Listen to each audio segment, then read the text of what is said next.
바랍니다. 그 질의에 앞서 자료 관련해서 의사진행 발언을 좀 하겠습니다. 예.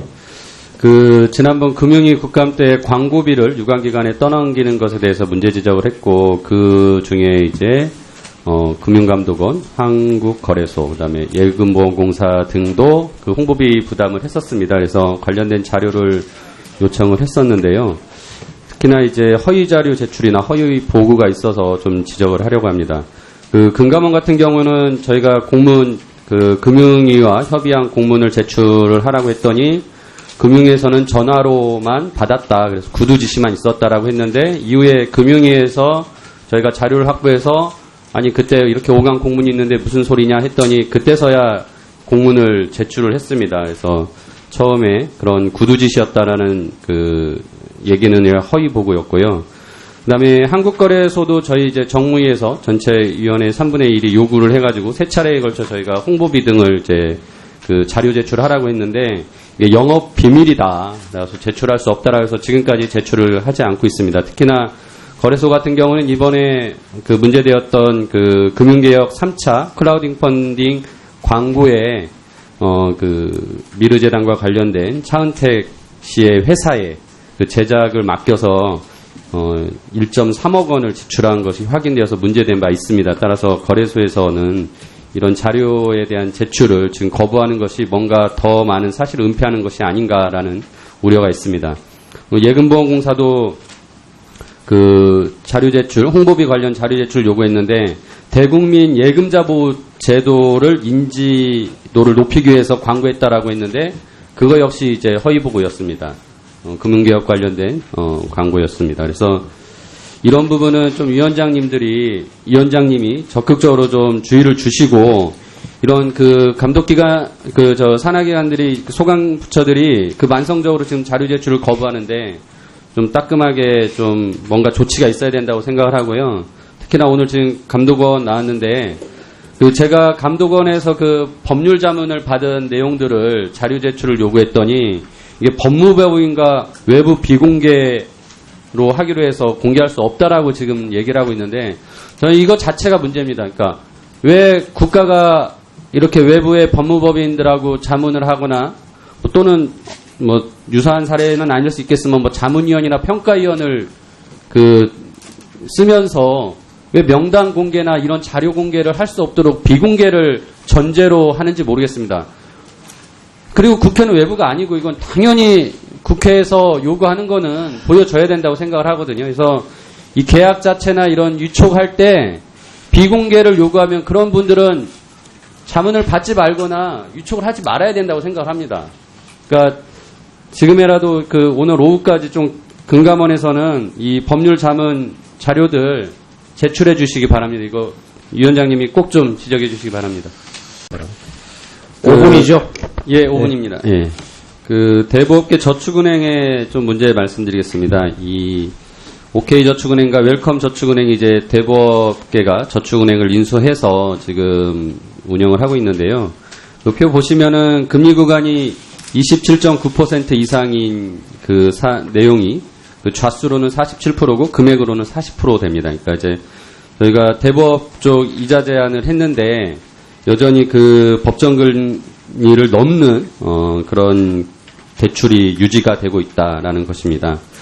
이렇다 보니까 상위 10개 저축은행 중에서 대부업계 2개 빼고 8개랑 비교를 하면 상위 8개 저축은행 평균 금리는 계속 떨어지고 있습니다. 근데 웰컴 저축은행 같은 경우는 2015년 회계연도에는 오히려 상위 8개보다 2배 이상의 지금 대출 잔액 대비 평균 금리가 나오고 있습니다. 그래서 과도한 지금 금리를 받고 있는 거 아니냐. 결국 대부업이나 다름없는 그런 고금리 체계를 유지하고 있다라는 생각이 들고요. 이거는 대부업계도 여전히 마찬가지입니다. 대부업계 상위 10개에 대해서 금리를 조사를 했는데,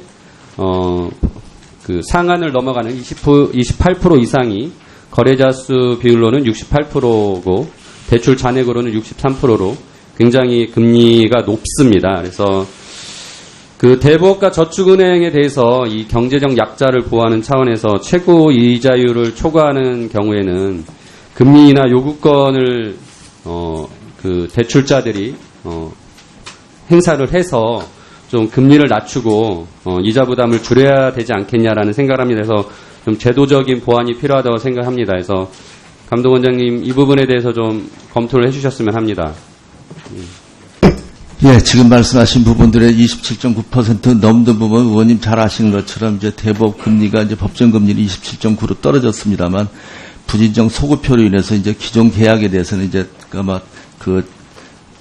소급해서 이제 인하가 효과 없다 보니까 아마 누적된 부분에 대해서 불가피하게 저런 부분이 있었고 그 부분에 대해서 저희들도 어떤 대부 업계의 어떤 신용 평판이라든지 그리고 이제 어떤 서민의 부담 감경을 위해서 저희들이 계속 권유는 해오고 있습니다만 사실 한계가 있는 것도 사실이고 다만 이제 감독 체계로 검사의 어떤 체계로 들어왔기 때문에 그 부분에 있어서 저희들이 그 어떤 금리 합리화나 산정 체계 같은 걸 조금 더 이제 분석해가지고 뭐 합리적인 책정이 가능하도록 노력을 하겠다는 말씀드리고 문제를 제기해 주신 금리나 요구권에 대한 어떤 제도적인 개선 부분을 한번 면밀히 한번 검토해서 한번 말씀을 올리도록 하겠습니다. 예, 저는 그 대출 그 소비자들이 좀 적극적인 권리를 갖도록 해주는 것도 좋은 방안이라고 생각합니다. 예, 필요하다고 생각합니다.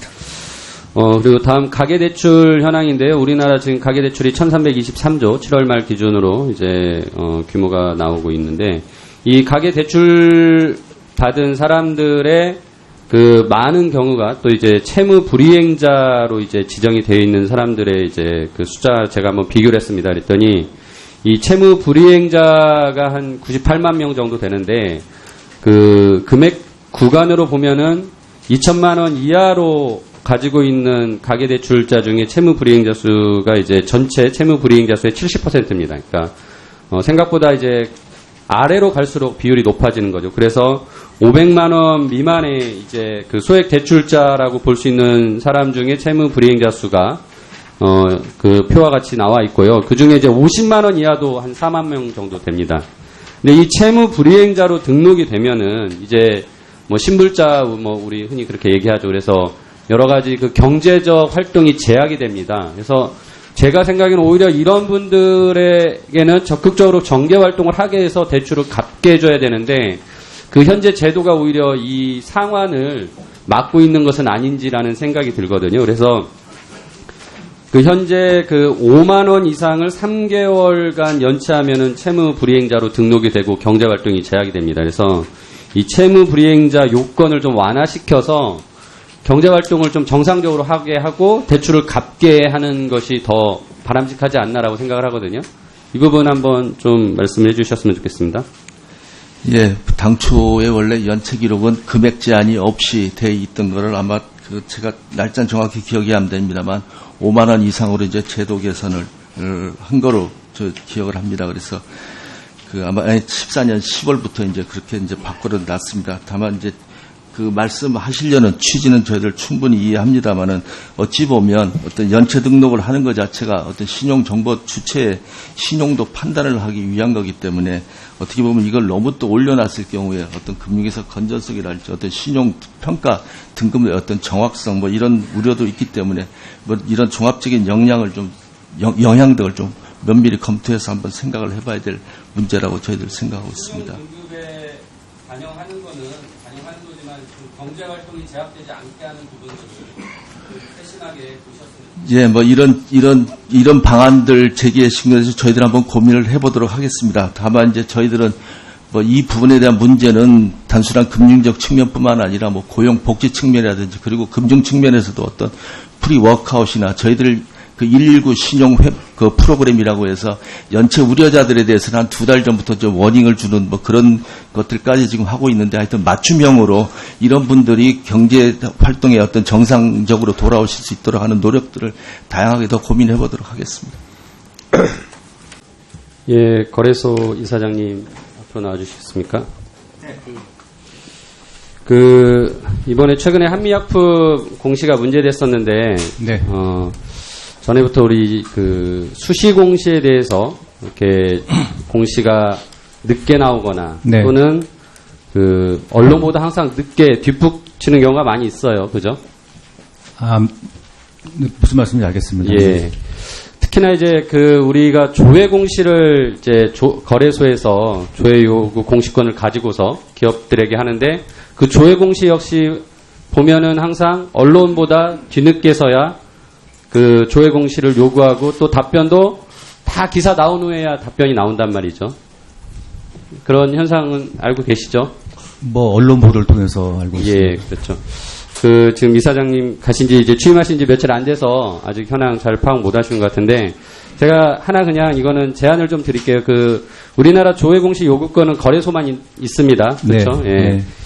그거를 주주들, 투자자들에게도 좀 확대를 해서 주주들이 궁금한 사항을 직접적으로 거래소에 요구를 하면 거래소가 그걸 기업에게 물어봐주는 그런 좀 제도가 도입됐으면 하는데 어떻게 생각하세요? 그 정보가 너무나 많은 뭐 불합리하게 혹시 이제 투자자들이 그럴 우려성도 있기 때문에 전면적으로 개방하는 건 힘듭니다만은 그런 어떤 지금 현재도 사실 시장감시부 쪽에서 풍문 등이나 모집을 해가지고 뭔가 불합리하다는 게 사장이 퍼져 있어서 어떤 그것이 이제 시세 조정 등이라든가 그러니까 이제 예. 그거를 주주들이 직접 거래소에 네. 그 요청을 하게 하면 거래소에서 물론 걸릴 수 네. 있도록 해서 네.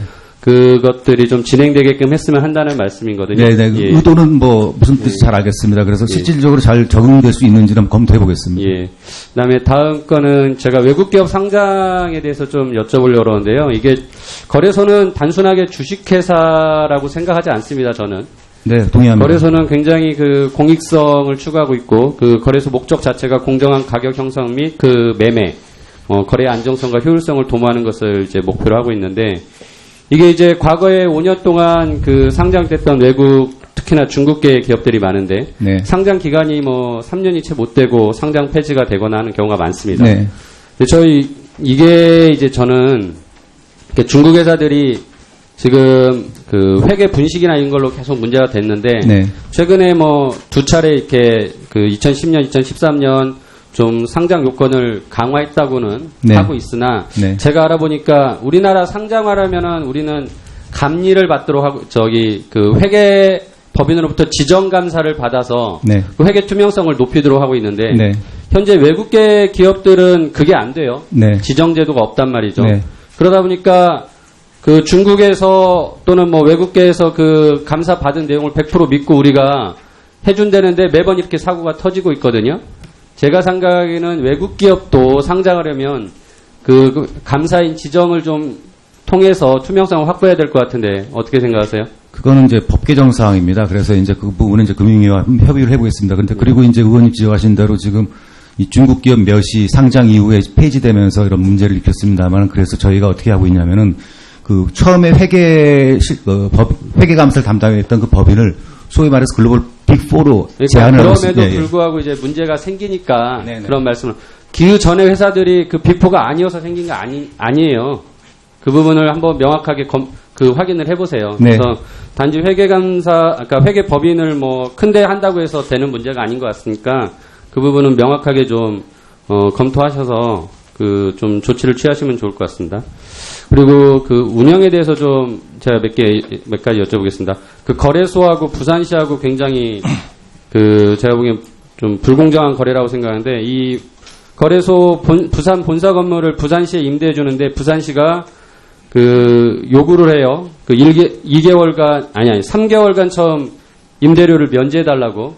그래서 거래소에서는 1개월만 면제해 주겠다라고 했는데 그 다음 계약서를 보면은 단서 조항을 붙여서 2016년에는 임차료 면제 시기를 을인 부산시가 필요에 따라 정하게 돼 있어요. 그러니까 부산시가 자기가 원하면은 얼마든지 임차료를 면제할 수 있는 그런 단서 조항을 넣었어요. 굉장히 불공정한 거래라고 생각하거든요. 부산시에 대해서 이런 특혜를 주는 이유가 뭐예요?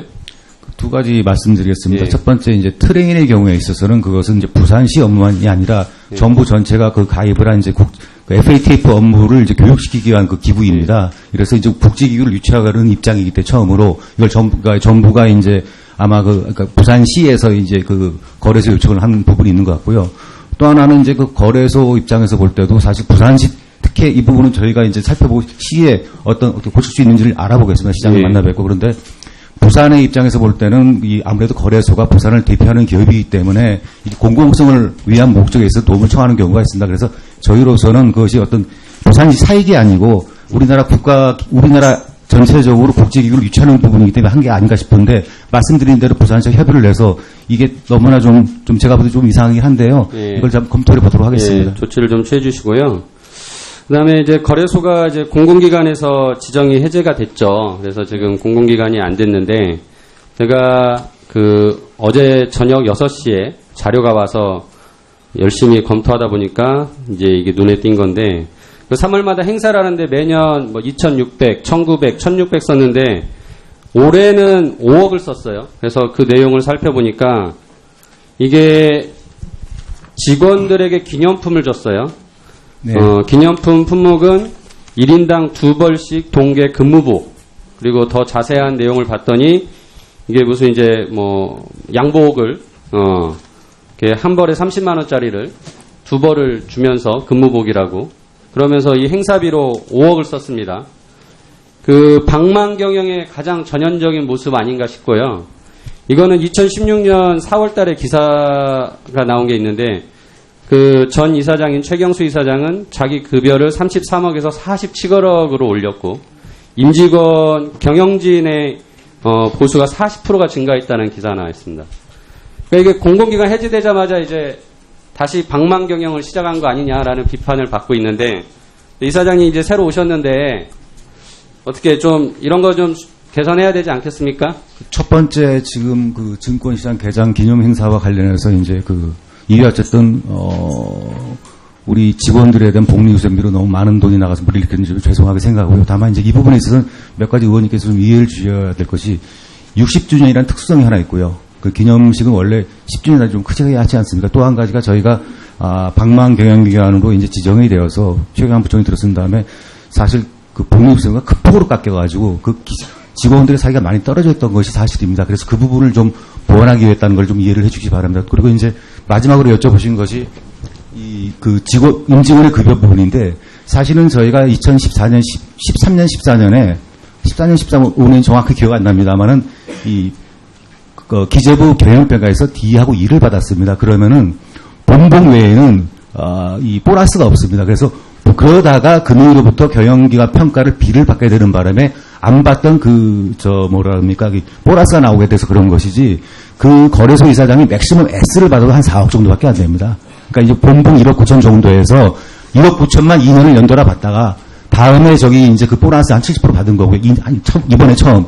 그리고 나머지 부이사장이 있고 상무가 있는데 상무님은 본봉 1억 3천억 5백인가 그 정도 됩니다. 근데 부장보다 월급 작았습니다. 그 부분을 좀 이해를 해 주시기 바랍니다. 제가 보기에는 급여에 대한 성과평가 반영할 수 있다고 생각하는데, 나는 방만 경영이라고 지금까지 복리후생비를 못 올렸는데 공공기관 해제되니까 다시 그거를 올린다.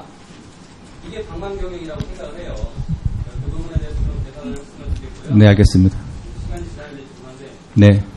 하나 좀 여쭤볼게요. 이사장님 이번에 선임되시면서 네. 낙하산 인사라는 그런 비판을 많이 받으셨어요. 스스로 어떻게 생각하세요? 그 낙하산 인사라는 것이 제가 이제 내부에서 오래 근무하고 그리고 또 내부에서 이사장으로 승진하지 않은 부분은 뭐 정확한 지적이라고 생각하시는데, 다만 제가 외람됩니다만 말씀드리고 싶은 것은 이사장 선임 과정은 뭐 자본시장법과 정관이 정한 바에 따라서 투명하게 진행된 걸로 저는 알고 있습니다. 나름 전문성 있고 투명하게 절차를 밟았기 때문에 낙하산이 아니다라고 생각하시는 거죠? 그러니까 낙하산이 외부 사람이 됐다는 것을 일반적으로 낙하산이라고 지칭을 하는데 그 부분은 제가 동의를 하고요. 다만 이제 선임 과정은 투명했다는 거 말씀이시고 말씀드리는 것이고, 제가 이제 이왕 선임됐으니까 이 거래소와 자본시장 발전에서 최선을 다할까 합니다. 위원장님 1분만 쓰겠습니다. 3분 쓰셔도 됩니다. 아니, 1분 증인한테 할 거는 1분 하고 나머지는 일반인이 아니기 때문에. 네, 알겠습니다. 그냥 연달아, 예, 알겠습니다. 아까 전에 제가 거래소 이사장님, 예, 다시 좀 이어서, 예, 말씀드리겠습니다. 아까 제가 스스로 낙하산이냐라고 여쭤봤더니, 아무튼, 외부에서 왔기 때문에 그럴 수는 있겠지만, 투명한 절차를 통해서 선임됐기 때문에, 낙하산은 아니라고 생각하신다는 뜻이었는데, 만일, 그러면은, 앞으로도 거래소에 다른 임원들이 선임이 될 때, 전문성이 하나도 없는데 금융에 대한 경험이 없고 그런 분들이 절차만 그 정관에 정해진 대로 해서 선임되면은 그런 분들은 낙하산이 아니라고 생각하시나요? 제가 말씀드린 걸 다시 한번 말씀을 드리면은 그 의원님께서 말씀하신 낙하산이라는 개념이 외부에서 선임이 됐다면 저는 거기에 동의를 하고요. 다만 선정 절차의 정당성이라든가 전문성이라든가 역량 등에 있어서 부족한 걸 갖다가 낙하산이 한다면 저는 거기에 이제 동의할 수 없는 부분이 있다는 말씀입니다. 그러니까 전문성이 없고 선정 과정이 문제가 있다고 생각하는 사람들이 또 만일 다른 임원이 이사장님 말고 온다고 하면은 그때는 그런 임원들은 안 받도록 하시겠어요? 거래소 말씀하시는 겁니까? 예, 거래소에서. 예를 들어서 이제 뭐 감사도 있고 이사도 있고 뭐 있겠죠. 예. 이사장으로서 그런 거 막으실 의향 있으세요? 노력하겠습니다. 그러니까 제 말씀은 제가 하는 부분도 있는데 나머지는 어쨌든 간에 이사회에서 결정하기 때문에 그런 것들이 안 되게끔 노력하실 거죠? 거기서는 노력하겠습니다. 다만 이제 법에 따라 정관에 따라 제가 다 모든 걸 좌지우지할 수는 없으나 내부에서 승진하고 뭐 하는 그런 인사에 있어서는 최대한 어떤 공정성이 반영될 수 있도록 하겠습니다. 알겠습니다. 예. 시간이 없어서, 예. PT 보시면은 제가 금융감독원하고 거래소가 골프 회원권을 이렇게 보유하고 있는 현황인데요. 아무튼 현황이 그렇습니다. 거래소 같은 경우는 지금 63억 원의 취득원가를 해서 지금 골프 회원권을 가지고 있는데, 제가 이제 우리 부정청탁 및 금품 수수 금지, 김영란법이 됐기 때문에 이런 것들 가지고서 접대하거나 하면 이제 안 되는 거죠. 네. 예. 골프 회원권 다 매각하셨으면 하는데 어떻게 생각하세요? 저희는 공직자 등에 해당되기 때문에 부당한 접대를 받으면 안 되고요. 근데 다만 이제 저희가 의원님 말씀하신 대로 강한 공공성을 띱니다만 다른 한편으로는 주식회사로서 좋은 기업을 상장할 필요성도 있고 해외 마케팅할 필요성도 있고 그래서 어떤 민간 기업과 긴밀한 유대관계를 해야 됩니다. 그래서 그런 목적으로 저희가 상대방 좋은 기업에 있는 계시는 분을 접대하는 건 필요하기 때문에 저걸 100% 없애는 것이 굳이 그렇게까지 바람직하지 않다는 생각도 있습니다. 그러니까 김영란법에서 그런 거는 공직자만 해당되기 때문에 받지는 않겠지만 하긴 하겠다. 그거는 이제 저희가 어떤 영업 목적이 필요하다 그런다면은 골프가 됐든 점심이 됐든 저녁이 됐든 저희가 일정 부분 예를 들어서 이제 그런 목적에서 사용할 수 있다고 생각합니다. 전임 이사장님이 골프 회원권 이용한 횟수를 한번 파악을 해보세요. 제가 보고 깜짝 놀랐는데 과도한 그런 사용인 것 같습니다. 이사장님 좀 그런 건 자제하셨으면 좋겠고 더 답변 듣지 않습니다. 감독원 원장님도 뭐 어떻게 생각하세요? 골프장 회원권 매각하는 거? 예, 뭐 저희 이거 지금 가지고 있는 거는 금감원 설립 당시에 4개 기관에서 그냥 승계받은 부분들인데요. 사실상 뭐 이용한 실적은 없습니다. 없는데 이게 뭐 지금 팔면 더 손해긴 한데 하여튼 뭐 고민 좀 해보겠습니다. 예, 검토 좀 해보겠습니다. 예, 최 배우님 수고했습니다. 1분만 서신다는 분이 3분도 모자라는데요.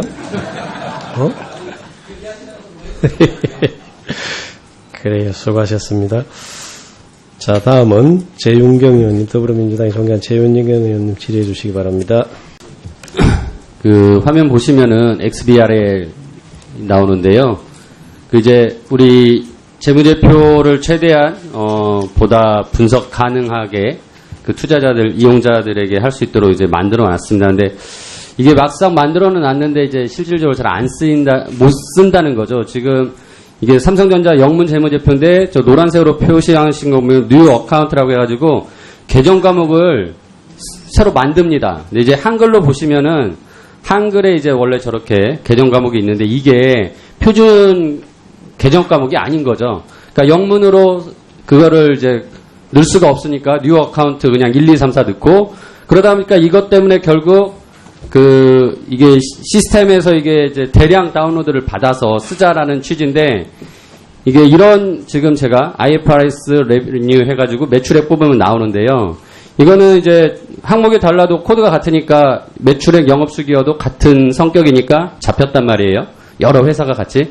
근데 지금 두 번째로 보여드리는 거는 회사마다 자기네가 코드를 만들어서 쓰다 보니까 지금 같은 영업수익 매출액으로 같은 의미인데 영문으로는 코드가 다르고 그래서 회사마다 이제 이렇게 중복돼서 나오거나 하여튼 엉뚱하게 나옵니다. 그래서 이게 비교 분석이 불가능해요. 그러니까 한꺼번에 다운로드 받는데 일일이 수작업을 다시 해야 되는 거죠. 근데 이걸 가지고서 이제 제가 생각하는 표준 과목 미사용 때문인데 이게 한 10년 정도 그동안 개발을 한 거예요. 근데 최종적으로 결과가 이렇게 나온 거죠. 그러다 보니까 10년의 노력이 지금 제대로 이루어지지 않고 있는데 제가 한 10년 동안 저는 그 컴퓨터를 켜면은 첫 화면이 다 틉니다. 전자공시 시스템. 아침에 와가지고 전날 공시를 다 봅니다. 제가 그 하루의 업무 시작인데 그래서 저는 공시가 거의 제 생활인데 저희가 XBRL 된다고 해서 처음에 도입되고 굉장히 좋았습니다. 왜냐하면은 회사에 대한 다운로드는 한꺼번에 돼요. 근데 이렇게 이제 종합적으로 안 되니까 이거 10년 동안 준비하신 건데 손 좀 더 보셔야 될 것 같습니다. 예, 알겠습니다. 예, 그런 불편이 있다면 빨리 고치도록 하겠습니다. 딱 하나만 더 부탁드리는데 예, 다트에서 회사별 검색을 하면 네, 검색 결과가 15개밖에 안 보입니다. 근데 최근 공시로 하면 100개가 보입니다. 제가 몇 년 전부터 민원을 넣었어요. 금감원에. 회사별 공시에도 100개 보여줄 수 있지 않냐. 이미 100개가 최근 공시로 보여지니까 했더니 기술적으로 된대요. 그럼 그 디자인만 좀 바꿔서 보여줘라. 근데 안 되고 있거든요. 민원 좀 다시 넣겠습니다. 공시 좀 바꿔주십시오. 알겠습니다. 한번 살펴보겠습니다. 아마 우리 예산 때문인지 하여튼 뭐 살펴보겠습니다. 최입 의원님 수고했습니다. 불편이 있으면 살펴보겠다가 제가 봐도 불편할 것 같아요. 꼭 좀 고쳐야 될 것 같습니다. 예. 하여튼 예산법 확충해서 한번 검토하겠습니다. 예, 다음은 더불어민주당의 존경하는 재윤경 의원님 질의해 주시기 바랍니다.